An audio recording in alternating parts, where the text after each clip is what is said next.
નમસ્કાર મિત્રો, હું કનૈયાલાલ મીરાણી આપની પોતાની મનગમતી યુટ્યુબ ચેનલ શિક્ષણ સફરમાં આપનું સ્વાગત કરું છું। આ ચેનલ ઉપર શૈક્ષણિક માહિતી, અભ્યાસક્રમ, શિષ્યવૃત્તિ પરીક્ષાઓ, સરકારી યોજનાઓ, સ્પર્ધાત્મક પરીક્ષાઓ તથા કમ્પ્યુટર અને ટેકનોલોજીને લગતા વિડીયો અપલોડ કરવામાં આવે છે। હજી સુધી તમે જો આ ચેનલને સબસ્ક્રાઇબ ના કરી હોય તો સબસ્ક્રાઇબ કરી દેજો, તમારા મિત્રોને શેર કરી દેજો અને બેલ આઇકન દબાવી દેજો જેથી અમારા નવા વિડીયોની અપડેટ આપને મળતી રહે।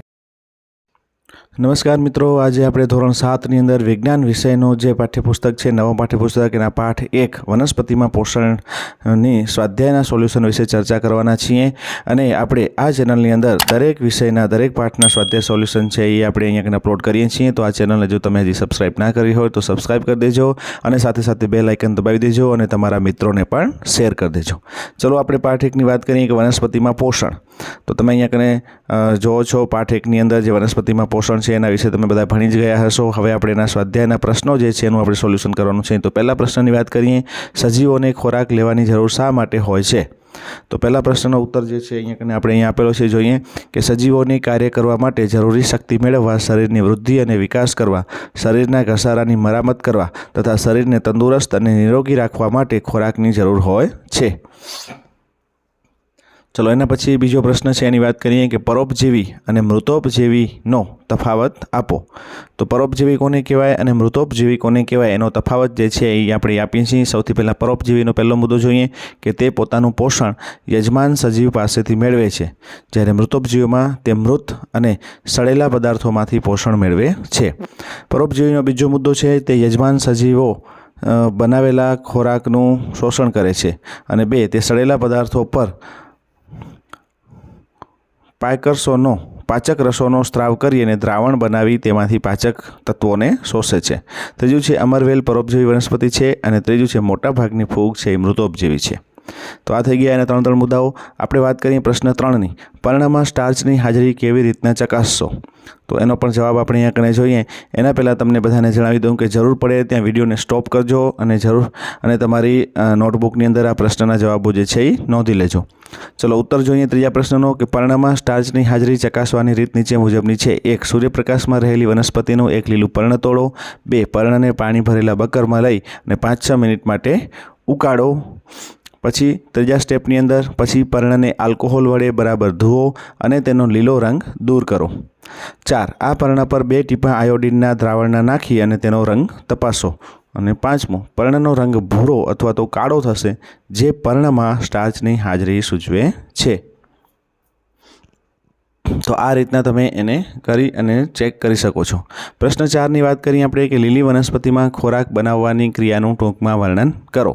તો અહીં આપણે એનો ઉત્તર લખીએ કે લીલી વનસ્પતિમાં પર્ણમાં લીલા રંગનું રંજક દ્રવ્ય આવેલું હોય છે, જેને હરિત દ્રવ્ય એટલે કે ક્લોરોફિલ કહે છે। તે પર્ણને સૂર્ય ઉર્જાનું શોષણ કરવામાં મદદરૂપ થાય છે। આ ઉર્જા પર્ણમાં કાર્બન ડાયોક્સાઇડ અને પાણીમાંથી ખોરાક બનાવવામાં વપરાય છે। આમ લીલી વનસ્પતિ હરિત દ્રવ્ય અને સૂર્યપ્રકાશની હાજરીમાં કાર્બન ડાયોક્સાઇડ અને પાણીની મદદથી કાર્બોદિત સ્વરૂપમાં ખોરાકનું સંશ્લેષણ કરે છે અને ઓક્સિજન વાયુ મુક્ત કરે છે। આ પ્રક્રિયાને પ્રકાશ સંશ્લેષણ કહે છે અને આ પ્રક્રિયાનું સમીકરણ નીચે મુજબ છે। કાર્બન ડાયોક્સાઇડ વત્તા પાણી જે સૂર્યપ્રકાશની હાજરીમાં અને હરિત દ્રવ્યની હાજરીમાં કાર્બોદિત પદાર્થ વત્તા ઓક્સિજન બનાવે છે। તો આ રીતના આખો પ્રશ્ન જે છે એ આપણે અહીંયા જવાબ એનો લખેલો છે। તમને આ વિડીયો સારો લાગે તો લાઈક કરવાનું ભૂલતા નહીં। ચલો પ્રશ્ન 5ની વાત કરીએ કે રેખાચિત્ર દ્વારા દર્શાવો કે વનસ્પતિ એ ખોરાક માટે અદ્વિતીય સ્ત્રોત છે। તો અહીંયા આપણે શરૂઆત કરીએ કે સૂર્યપ્રકાશની હાજરીમાં સૂર્ય ઉર્જાની મદદથી લીલી વનસ્પતિ છે એ પોતાનો ખોરાક જાતે બનાવે છે, એટલે કે સ્વાવલંબી છે। પછી રાસાયણિક ઉર્જા એમાંથી મળે છે, ખોરાક મળે છે જે તૃણાહારી, માંસાહારી અને વિઘટકો એમાંથી મેળવે છે। તો આ બધી પરાવલંબી જે છે। ચલો એના પછી પ્રશ્ન 6, ખાલી જગ્યા પૂરો। પહેલી, લીલી વનસ્પતિ ખાલી જગ્યા કહેવાય છે કારણ કે તેઓ પોતાનો ખોરાક જાતે બનાવે છે। તો જવાબ આવશે અહીંયા સ્વાવલંબી। બી, વનસ્પતિ દ્વારા બનાવેલ ખોરાક ખાલી જગ્યા સ્વરૂપે સંગ્રહ પામે છે। તો જવાબ આવશે સ્ટાર્ચ। આ રીતના તમારે ખાલી જગ્યાઓ પણ પૂરી દેવાની છે। ચલો એના પછી સી, પ્રકાશ સંશ્લેષણમાં સૂર્ય ઉર્જા ખાલી જગ્યા નામના રંજક દ્રવ્ય દ્વારા શોષણ પામે છે। તો જવાબ આવશે હરિત દ્રવ્ય અથવા ક્લોરોફિલ। ડી. પ્રકાશ સંશ્લેષણ દરમિયાન વનસ્પતિ ખાલી જગ્યા વાયુ લે છે અને ખાલી જગ્યા વાયુ મુક્ત કરે છે. તો જવાબ આવશે કાર્બન ડાયોક્સાઇડ વાયુ લે છે અને ઓક્સિજન વાયુને મુક્ત કરે છે. ચલો પ્રશ્ન 7, નીચેનાના નામ આપો. તો સૌથી પહેલું પીળી પાતળી દોરી જેવું પ્રકાંડ ધરાવતી પરોપ જેવી વનસ્પતિ, એટલે જવાબ આવશે અમરવેલ. બીજું સ્વયં પોષણ અને પરપોષણ બંને પ્રકારનું પોષણ ધરાવતી વનસ્પતિ, તો જવાબ આવશે કળશપર્ણ. ત્રીજું પર્ણમાં વાત વિનિમય જે છિદ્રો દ્વારા થાય છે તે એને કહેવાય છે પર્ણરંધ્રો. તો આ રીતના આપણે એના નામ પણ જણાવી દીધા. ચલો 8મો પ્રશ્ન જે છે એ સાચો વિકલ્પ પસંદ કરો. એ અમરવેલ એ ખાલી જગ્યાનું ઉદાહરણ છે. તો આમાંથી A, B, C, D માંથી જવાબ આવશે પરપોષી. ચલો એના પછી બી. આ વનસ્પતિ કીટકોને ફસાવે છે. તો જવાબ આવશે કળશપર્ણ. ચલો 9મો પ્રશ્ન, કોલમ 1 અને કોલમ 2ના જોડકા જોડો. તો કોલમ 1ની અંદર તમને જે આપેલું છે અને સામે અહીંયા કોલમ 2ની અંદર જે આપેલું છે એના જોડકા જે છે એ આપણે અહીંયા નીચે તમને જોડીને આપી દીધેલા છે. જોઈ શકો છો. એક જે છે હરિત દ્રવ્ય, તો એ હરિત દ્રવ્યની સામે શું આવશે? તો એના સામે આવશે ડી, એટલે કે પરોપજીવી. એ જ રીતના બીજું જે છે નાઇટ્રોજન, તો નાઇટ્રોજનની સામે શું આવશે? તો એ આવશે બેક્ટેરિયા. પછી ત્રીજું છે અમરવેલ, તો અમરવેલની સામે અહીંયા તમે આપણે જોડકા પર જો નીચે તમને જવાબ આપેલા છે, છતાં પણ આપણે અહીંયા જોડી દઈએ છીએ હરિત દ્રવ્ય, તેની સામે આવશે પર્ણ. નાઇટ્રોજનની સામે આવશે બેક્ટેરિયા. પછી અમરવેલ, તો અમરવેલની સામે શું આવશે? અહીંયા જોઈ શકો છો પરોપજીવી. પછી ચોથું છે પ્રાણીઓ, એની સામે શું આવશે? તો પરપોષી. અને પછી કીટકો, તો કીટકોની સામે આવશે કળશપર્ણ. તો આ રીતના આપણે અહીંયા એને જોડકા સ્વરૂપે સરસ રીતે જોડીને આપી દીધેલા છે. નીચે પણ જવાબ તમને અહીંયા આપેલા છે. ચલો 10મો પ્રશ્ન છે, સાચા વિધાન સામે ટી કરો અને ખોટા વિધાન સામે એફ કરો.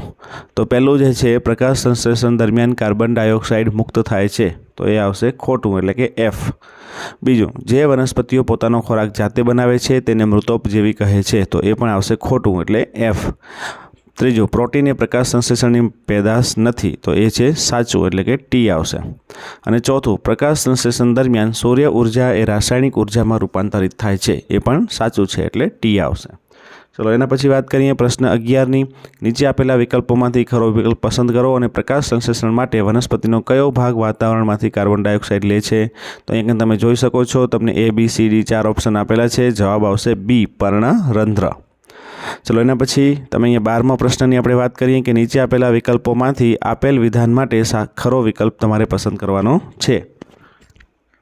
તો વનસ્પતિ વાતાવરણમાંથી કાર્બન ડાયોક્સાઇડ મુખ્યત્વે ખાલી જગ્યા દ્વારા લે છે. તો તમે અહીંયા જોઈ શકો છો A, B, C, D તમને આપેલું છે, તો એમાંથી જવાબ આવશે ડી, પર્ણ દ્વારા લે છે. ચલો 13મો પ્રશ્ન, ખેડૂતો મોટા ગ્રીન હાઉસમાં ઘણા ફળો અને શાકભાજી શા માટે ઉગાડે છે? તેના માટે ખેડૂતોને શા ફાયદા થાય છે?